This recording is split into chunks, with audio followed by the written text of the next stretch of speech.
Donald Golden joins us now in studio to talk about his conversion journey. Donald, thanks so much for being with us. You're welcome. Very much It's a pleasure to be appreciated. here. Pleasure to be here. That's Kevin. We don't know his last name really, so we just say it's Kevin right now.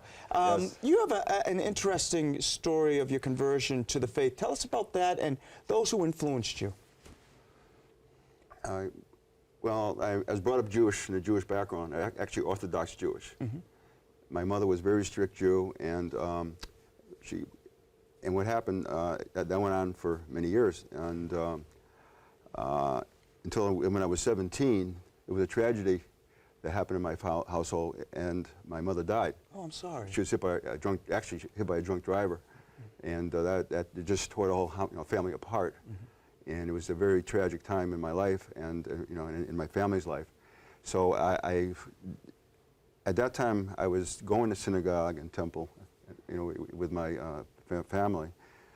But after that happened, I really had a hard time to grip with this death of my mother. Mm-hmm. And I was only 17, like I say, I'm in my 60s now. But anyways, it seems like yesterday it just happened.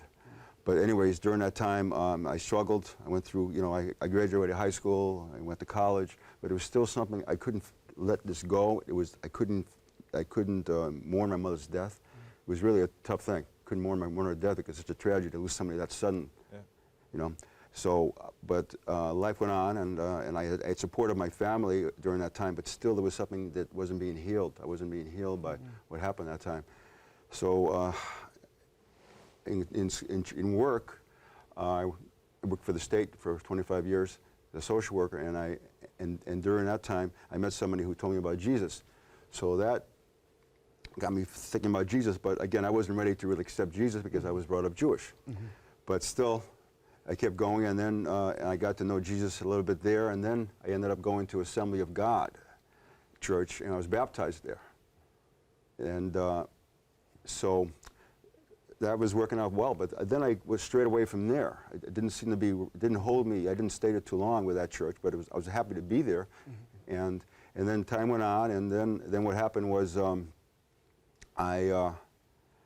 I'm getting into, just keep going, right? Yeah, okay. Well, yeah, but yep. I'm almost done. Okay, good, go ahead. But during that time, I met some beautiful people, my close friends, and they who were Catholic, and I went to Mass a couple times, and I got to know about the Mass, but I wasn't ready. I wasn't really drawn into the Catholic Church at all.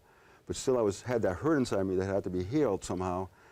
And then that's when, in 1995, I was asked to go to a prayer group only a mile from my house. Mm-hmm. Again, I wasn't anxious because it talked about Mary, and I said Virgin Mary, and I wasn't, really didn't have much to do with the Mary because of my faith, my Jewish faith. But as time went on, I went to that group, and something special happened at that prayer group. At that point, I had a close encounter with Mary in a special way, and because of that, the closeness of that, I started crying there at the prayer group, and there was a lot of Catholics there. And it's very supportive at that point. And it was a breakthrough. And that was a breakthrough. And then at that point, I was ready to forgive my mother for dying, and I also forgave God. I moved on, and then at that point, I went into. They had a lot of, like I said, a lot of support in that family. In that house, I went to a lot of support. That's where the support comes from, and that's what I got to realize how great the Catholic, the faith was. And then I came into the church a year later, an RCA program with a priest, and I was confirmed. And here you were. Well, but the dignity of human life is very, very important to you too. Right. Tell me how that fit in and where you are now with that. Well, when I came to the church, I wasn't thinking too much of pro-life. I wasn't active in pro-life. Mm-hmm. I believed in how important life is, especially with my mother dying. And how important when I lost her at a young age. I know how precious life is. My twin sister died when I was 3.5, so I had some tragedies in my life. But then what happened was, where am I now? So I felt how important life was, and then I was able to go to Guadalupe. I went to Mexico. I went on a trip to the Shrine of Guadalupe, and that, even then I got stronger, I think through the Virgin Mary, stronger in pro-life. And then at that point, I started finding, looking into more about maybe what I can do for the unborn. And that's where it led to my first standout. It was back in the 1990s. I was asked to stand out front of an abortion clinic, and I felt really nervous about it at first. But then time went on. I kept doing that. As the weeks went by, I would go and pray there.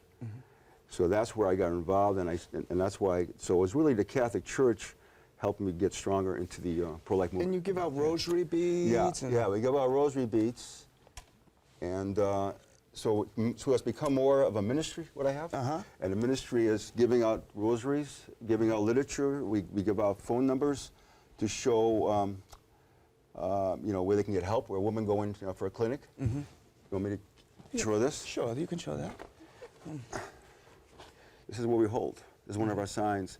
And it just that numbers are on there. It's called Bethlehem House. And that's our main referral, and that's a pregnancy care center. And that's where we guide the women to go there instead of having an abortion. And it really has done a lot to get it, saving babies. A lot of success stories. Yes. Do you have a personal experience? Oh, yes, definitely. Well, the area code is 413. Anytime, call that number anytime, 413 with that number. So, is that okay? Yeah, oh no, absolutely. Yeah. Okay. Wow, so it's really affected your life. Yes. Well, you had a question about the experiences, or you want me to go on with that, with experiences? Well, we're almost out of time, Donald.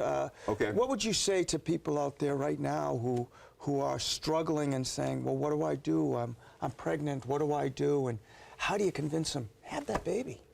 Well, all I know is that with abortion, the results of abortion, it is actually very bad, because you have to deal with the tragedy of having the abortion, and that's what Rachel's Vineyard is all about. So if anybody who has had an abortion, let's say had an abortion, they can contact Rachel's Vineyard at maybe at the pregnancy care centers. The one I just gave, the number I just gave, or maybe from the diocese that they're located, they can contact.